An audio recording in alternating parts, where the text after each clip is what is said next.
Are you tired of playing the same format over and over again? Or maybe you want to introduce someone new to the Pokemon trading card game?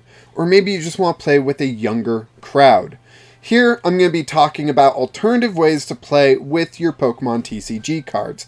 Here on Jank Play TCG, my name is Landon, and here we normally play Jank. But today I want to focus on this booklet I found while I was just browsing through the Pokemon website, looking at different rulings and looking at different links that I could follow and all that. I wound up on this booklet here that is all about Pokemon TCG Alternative Play Handbook. And right here, table of contents, you can see there are three main sections, being beginner formats, intermediate formats, and advanced formats. Today, I'm going to be focused on the beginner formats, and then tomorrow, the intermediate, and the next day, advanced formats. So no matter how skilled you are, or the people you are playing with are, you can find a different way to play with your Pokemon TCG cards that might bring more people to the hobby. And I think that's fantastic, especially during this holiday season. Bringing more people together is always a wonderful thing. So, we are going to start with beginner formats here. The first one is called PokeCatch. Now, it's a casual format, as they say. 2 players are needed, and it takes 15 to 30 minutes. I've read through this, and I think this picture sums up the best. This is about catching Pokemon. And how do you catch Pokemon? Well, you attach energy cards to Pokemon to pay for their most expensive attack, and then you capture that Pokemon. Very interesting thing. You're not playing Pokemon, and you're not attacking each other. You have one deck full of Pokemon cards, and another deck full of energy. And you want to make sure the energy deck will be able to pay for the Pokemon that are in play, sort of thing. But you're just trying to capture Pokemon. Basically, first person to capture 3 Pokemon wins. Now, I think this could be turned into a mini game before, like, deck building or something like that. That could be extremely interesting. But, you know, I'm not here to expand on these ideas yet. I am here just to give you a nice rundown. So, when creating the deck, to build the Pokemon deck, include at least 5 Pokemon per player, so you're looking at 10. And make sure the Pokemon are a variety of types. That way, you need a variety of energy to attach to capture these Pokemon. As I said, you want to make sure that the energy deck correlates to the Pokemon. So, you know, they use Zacian here as an example, and its most expensive attack requires 2 metal and a colorless. So that's 2 metal energy and then 1 of any type energy, and that's how you're going to capture that Pokemon. Now, it doesn't have any big limitations or anything like that here. Total number of Pokemon cards used in the Pokemon deck, recommended minimum energy of energy cards in the energy deck. So that way you can try to, you know, build a deck equal, you know. So if you have 10 cards in the Pokemon deck, you want 20 cards in the energy deck. That way you can make sure you get enough energy to pay for the attacks.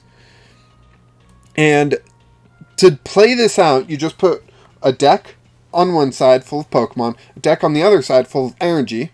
You put out 4 Pokemon from the Pokemon deck, and then each player draws 2 energy. And at the beginning of their turn, they'll draw a energy from the energy deck.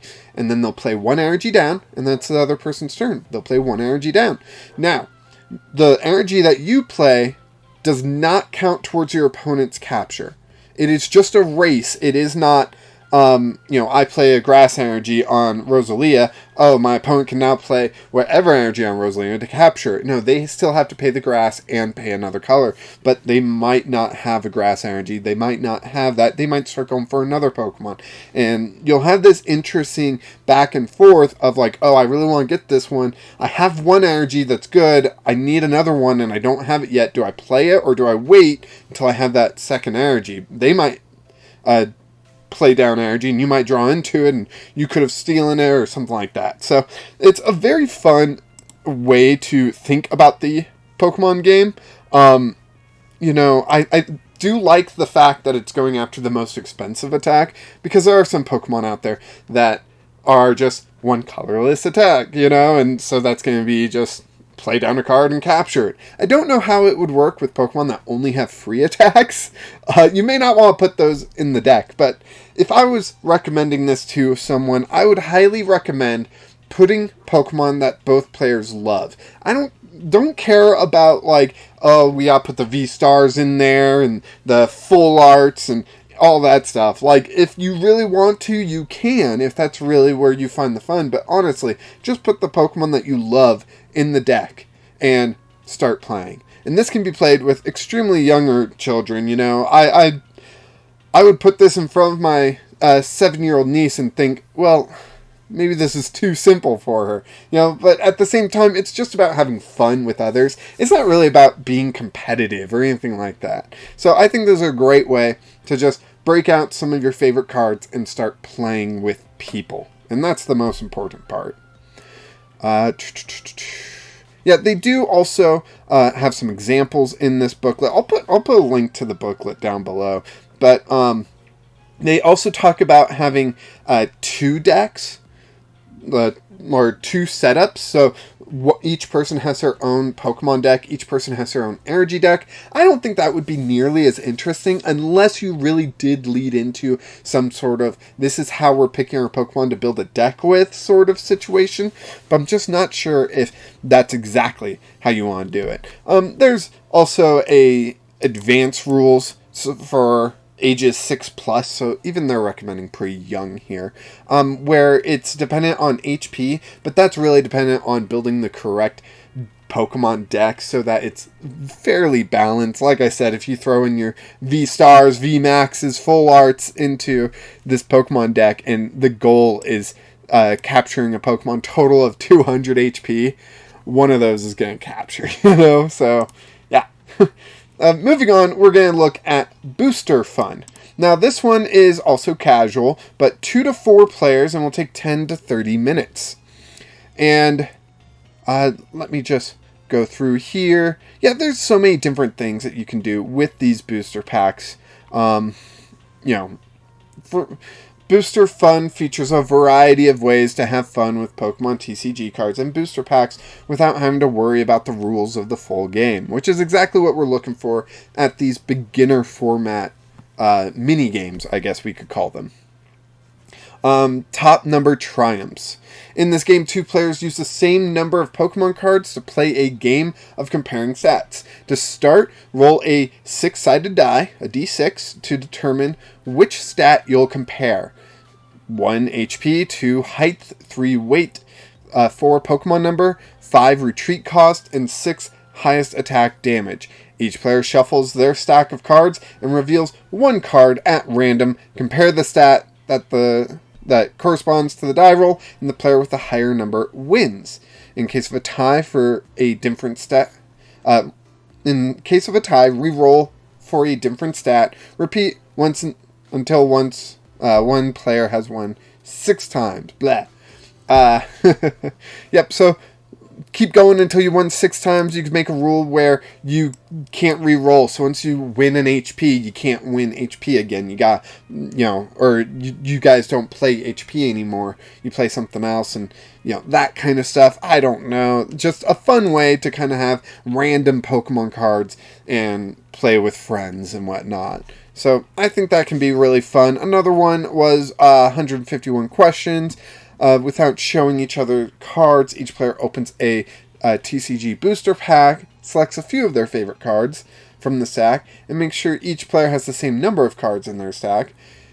Players each place 1 card face down in front of them and take turns asking yes or no questions about their opponent's card. The goal is to guess which card it is. So that's going to be for probably more advanced players. I do know the Uncommon Energy podcast does a Guess This Pokemon, or Guess the Flavor Text or something like that of a Pokemon. So this is very similar to that, except, let's say you both open a Silver Tempest booster pack right? You pick a couple of your favorite cards, or maybe you pick a couple that might be a little harder to guess, and then you go back and forth. And even for experienced players, it's like, okay, I know what Silver Tempest has in the set list, so maybe I can say, oh, well, is it a colorless is it a colorless Pokemon? Yes or no? And I can start whittling it down from there. And that could be really fun to kind of just test each other's knowledge of the Pokemon TCG as a whole. Right here we have Who's That Pokemon? Looks like it's going after the flavor text as well. Without showing each other cards, each player opens a Pokemon TCG booster pack and selects a few of their favorite cards from a stack. Players takes turns reading aloud Pokedex entry on each card. So it's Guess That Flavor Text, basically from Uncommon Energy Podcast. That's why it was on my mind. You just read the Pokedex entry and the other person tries to guess. So that is a lot of fun. Memory Berry. In this game, players will test their memory skills. A league leader will provide 4 of each type of basic energy card. I guess these can be played at leagues. I don't think they ever will be. But you could do this at home. You don't need a league leader. You can just get 4 of each type of basic energy card and start. You shuffle them up, you lay them out, and you play the memory game. I know as a kid that was one of my favorites. Playing it with energy would be a heck of a lot of fun. So, highly recommend that. Let's see. Multi-experience Grow and Go. Now, this is a more competitive format, they're saying. 2+ players, 10 to 20 minutes.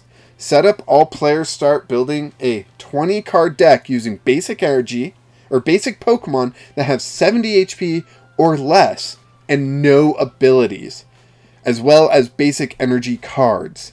It is recommended to use 10 energy cards and 10 Pokemon. Now, that limit on basic Pokemon that have 70 HP or less is going to be extremely limiting. So, I could see this being a very interesting way to kind of start off teaching someone of, hey, here are some basic Pokemon. Do you find this fun? You just play the Pokemon TCG, but, with it being such a limited number of cards, there's probably no deck out rules in this game. There's not going to be a lot of deck out rules in this beginner game, and maybe even the intermediate, if I remember correctly. But this seems like a great way to introduce someone. So at level 1, you only play with 2 prize cards. So someone only needs to knock out 2 Pokemon in order to win. Special conditions are not applied, so it's just straight up damage. First level is played until a player feels comfortable with the rules and the cards in their deck. And then level 2, each player adds 10 more cards. Now, 3 of these cards must be a Stage 1 Pokemon that evolved from a card in their deck. Now, this is going to be teaching evolution Pokemon. And it does say that if your Pokemon don't evolve, then guess what? These 10 cards that you're adding and 3 have to be Stage 1. That means you got to add 3 that evolve into those Stage 1s. So you'd have to add 6 Pokemon there, and then maybe like 4 energy. They must use at least 3 of the 10 cards added during this level to include basic Pokemon to evolve into those. The remaining cards added may be additional basic Pokemon with 220 HP or less, or basic energy cards. So they're increasing the HP of the basic Pokemon as well. So you can get some of those good non-evolving basics in there as well, along with some Stage 1s that evolved from your previous basics. So it, again, is just increasing the familiarity of the Pokemon TCG to a new player and everything. Adding in a few extra rules. At this level, you'd be playing with 3 prize cards. First one to take 3 KOs is going to win. Level 3, each player will add another 10 cards to their deck. All 10 of these cards must be item cards. So now we're finally introducing item cards, and it can show off how powerful these item cards can be, whether it's energy search to search out particular energy for your particular Pokemon, or just, Quick Ball or Ultra Ball to help you search out your Pokemon a little bit easier. 10 item cards to a 40 card deck is actually quite a few, I think. I mean, in extremely competitive play, people sometimes don't even play 10 Pokemon. So,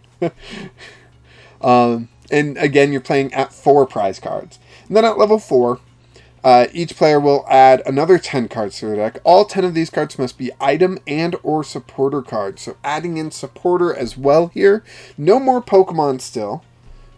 No, wait. Additionally, each player may remove 5 Pokemon from their deck and replace them with Stage 1 or Stage 2 Pokemon that evolve from a Pokemon still in their deck.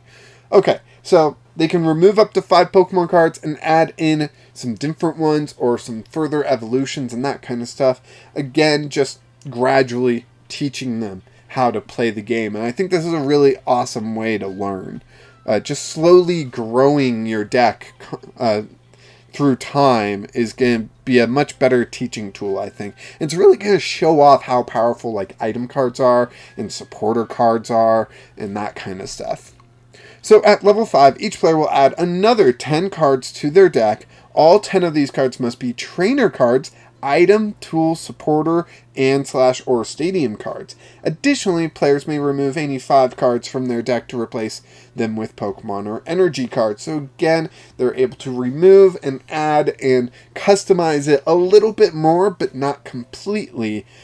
You're finally at a level where you're playing with all 6 prize cards, so it's going to feel like a full game, except it's not a fully constructed deck. That is level 6, where they just get to build a deck.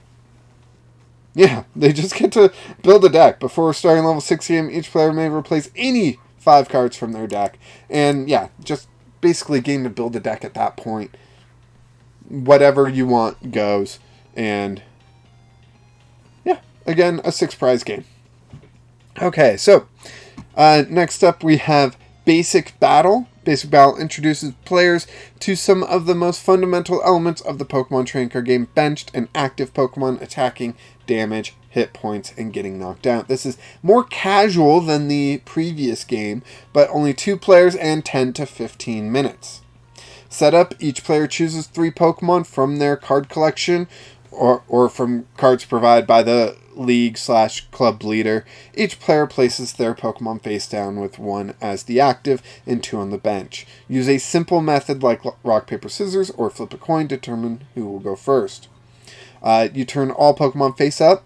The player chooses one of their active Pokemon's attacks to begin battle. Put damage counters on the opposing active Pokemon to show how much damage the attack did. Then it's the other player's turn, and you just go back and forth dealing damage, learning, oh, okay, so I can use this attack and it deals this much damage. We place damage counters and you just learn how this goes. And I believe then the player whose Pokemon was knocked out chooses Pokemon from their active.